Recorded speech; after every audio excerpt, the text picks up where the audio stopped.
Muchas gracias, señor presidente. El día de ayer, el senador Julián Gallo, conocido en el país como Carlos Antonio Lozada, presente en esta sesión, miembro de esta comisión, hizo una declaración que estremeció al país. Una declaración que tiene unas connotaciones históricas en mayúscula. Una declaración que tiene un significado jamás visto en la historia de Colombia. Y si esa declaración estremece al país, comprendo que, por supuesto, a los miembros de esta comisión, quienes somos sus compañeros como senadores, también debe haber estremecido. ¿Y por qué? ¿Por qué cada uno de ustedes debe estar estremecido, conmovido? Porque hemos advertido que hemos visto el rostro de la guerra. Aunque muchas veces nos hemos encontrado en la vida con los rostros de la guerra, esta vez de manera clara, evidente, insoslayable, nosotros hemos visto el rostro de la guerra en el rostro del senador Julián Gallo. No es la primera vez que ustedes y yo vemos los rostros de la guerra. Recordando en innumerables reuniones de distinta naturaleza esta mañana, recordé, por ejemplo, las visitas que hice en defensa de la JEP y del Marco para la Paz, a las cárceles militares.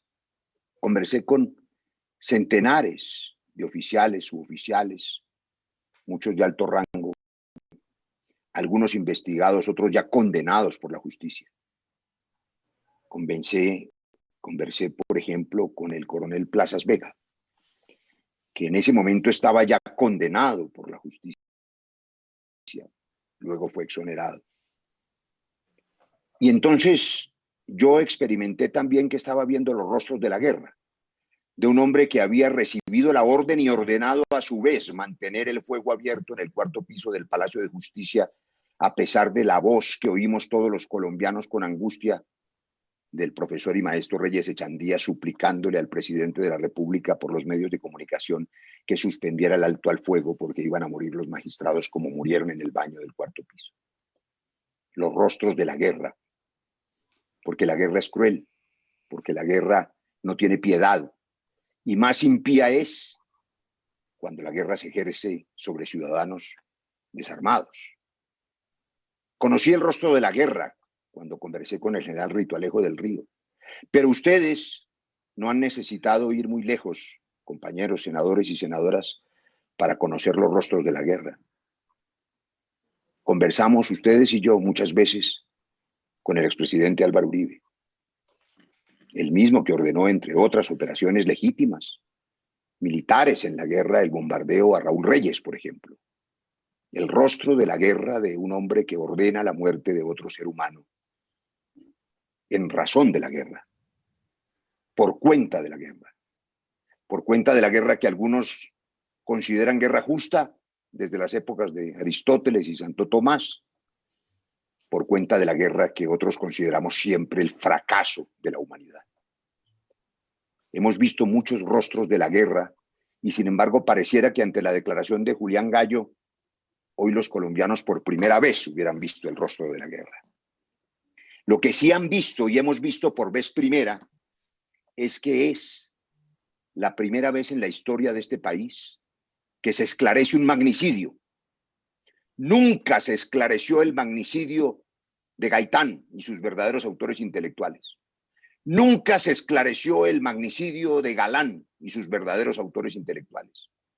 Es la primera vez en la historia de Colombia que se esclarece un magnicidio llamado así por fuerza de la costumbre, por fuerza de los medios de comunicación, por fuerza de la historia que se escribe y se lee, no de la historia real y completa, porque magnicidios deberían ser todos. El presidente Duque, conmovido por esa noticia, expresó que debería conocerse en detalle toda la verdad de lo que él llamó ese crimen horrendo.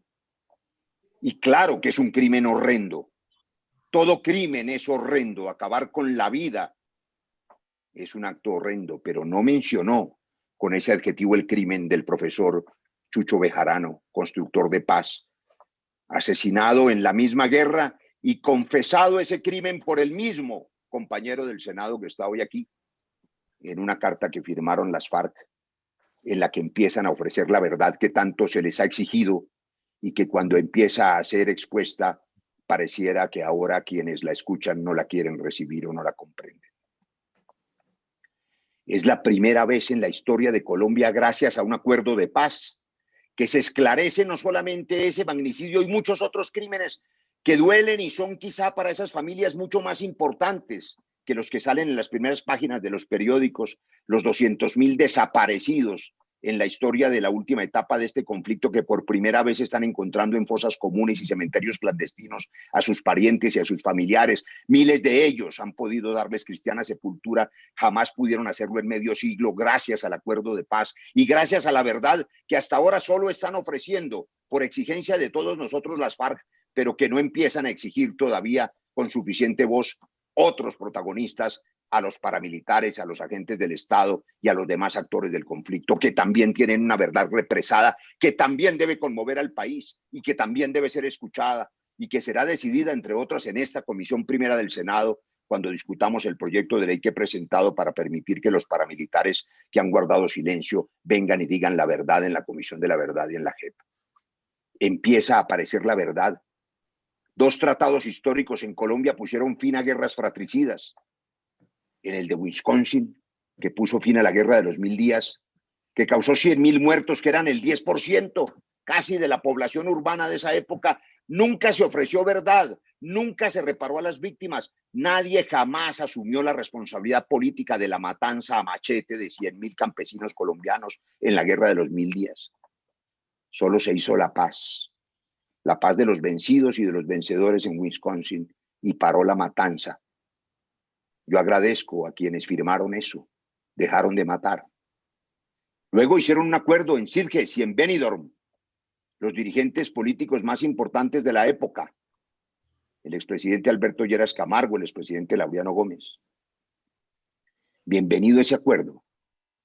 Jamás el acuerdo de Sitges y Benidorm exigió verdad, ni tribunal de paz, ni reconoció víctima alguna. Los 300.000 muertos de la guerra liberal conservadora jamás fueron reparados. A las víctimas de entonces nadie les tendió la mano. Mi abuelo, Tito Montealegre, campesino liberal, asesinado un año después de Gaitán, allá en El Palo, senadora Paloma, senador Velasco, senador Temístocles, ustedes conocen ese corregimiento entre Corinto y Caloto. Un campesino liberal más, asesinado en la guerra liberal conservadora. A su hija de 9 años, huérfana de entonces, nadie nunca le dijo qué debía hacer. Unos vecinos, senador Eduardo Enríquez, conservadores, mire la paradoja, para que vea que la piedad no tiene tampoco color ni bandera. Fueron quienes se apiadaron, la montaron en una chiva, la mandaron a Bogotá a buscar a algún pariente para que pudiera sobrevivir. Y sobrevivió como los 9 millones de colombianos desplazados de esta historia, pero nunca en medio siglo nadie la reparó ni la consideró víctima. A nadie se le ocurrió decirle a quienes llegaban a las goteras de Bogotá, de Medellín, de Cali, huyendo de la violencia, del machete, de la matanza, que alguien les iba a dar la mano, que había una unidad de víctimas o que había donde inscribirse para que les dieran de comer. Las víctimas no existieron durante este conflicto y mucho menos la verdad. ¿Quién asumió la responsabilidad histórica de esos 300.000 muertos? Ni siquiera la de Gaitán fue asumida y mucho menos la de todos los demás colombianos. Este acuerdo de paz del Teatro Colón por primera vez le permite a Colombia que se esclarezcan las muertes, todas ellas, las llamadas magnicidios y las que no lo son. Y por primera vez hace efectiva la reparación de las víctimas gracias a esa ley de víctimas que antecedió este acuerdo de paz. Eso es histórico, senador Julián Gallo. Se necesita coraje para ir a la guerra, lo que no necesariamente es una virtud. Muchos valientes pueden ser terribles criminales, terribles asesinos, pueden no tener ninguna piedad y ser valientes, pero se necesita coraje para ir a la guerra. También se necesita coraje, y más aún para firmar la paz y mantenerse en ella. Y más coraje todavía se necesita para decir la verdad. Por eso, usted ha hecho lo correcto, senador Julián Gallo, diciéndole la verdad a Colombia hoy. Quien no ha hecho lo correcto de manera sorprendente es el vocero del gobierno, el consejero Miguel Ceballos, que desconociendo no solamente el acuerdo de paz que él se supone administra, la propia médula de la justicia transicional, desconociendo el derecho internacional humanitario, el derecho de los derechos humanos, desconociendo todo lo que significa el acuerdo de paz y la constitución colombiana misma, sale con el exabrupto de que ahora que se está cumpliendo el acuerdo, que ustedes, señores de las FARC, están empezando a cumplir el acuerdo diciendo la verdad, entonces el castigo por cumplir el acuerdo es que rompan el acuerdo y se retiren del Congreso. ¿Qué exabrupto ese? Qué absurda declaración. Es duro lo que usted ha dicho.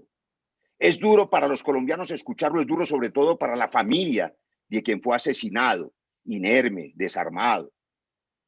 Claro que es un crimen horrendo.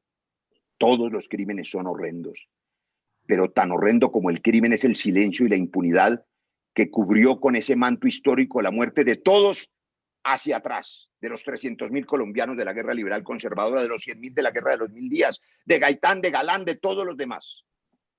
Qué bueno que el acuerdo de paz hoy permite que los colombianos sepan la verdad. Es dolorosa y termino, señor presidente, con esto.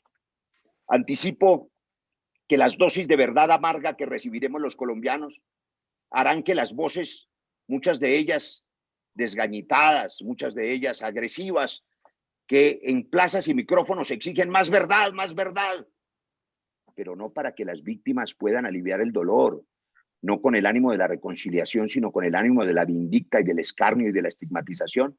Esas mismas voces intoxicadas por el exceso de verdad amarga que recibirán los colombianos en este acuerdo de paz empezarán a decir, como dijo este hombre que tengo aquí, David Riff, un académico que quizá muchos conocen, contra la memoria.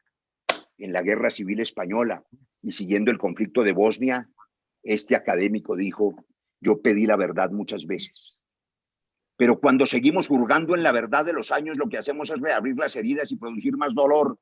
Y hoy, dice Riff, creo que el exceso de verdad lo que hace es que jamás cicatricen las heridas y más importante que la verdad es la paz y la no repetición de las violencias. Que se diga toda la verdad para desarmar los aparatos de poder políticos, militares y económicos que todavía hoy están ejerciendo la violencia y la están reconstruyendo. La violencia reaparece, están matando de nuevo a los reclamantes de tierras en el Magdalena, a las viudas de Jorge 40 en el caso de Oceanía. Hace apenas una semana desaparecieron al hijo de una campesina que el Tribunal de Restitución le había devuelto su parcela y quienes la amenazan, la desaparecen, la victimizan de nuevo, son los mismos postulados en justicia y paz que se sienten empoderados.